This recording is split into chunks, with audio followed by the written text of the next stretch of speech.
ফার্মের মেশিন দেখতে পাচ্ছেন। আমরা সুইচ দিচ্ছি, তারপরেও দেখছি চলছে না, ফিটিটা পড়ে গেছে। আপনাদের মোটরের চুর করা মেশিনে মোটরের ফিটি যদি পড়ে যায় তাহলে দেখুন কীভাবে তুলবেন। ওই যে প্রথমে এটা তুলবেন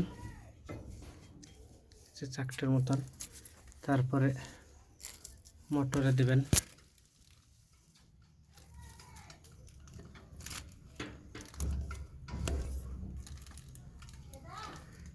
এবার দেখুন লেগেছে। এবার চোর করা দেখাবো আপনাদেরকে।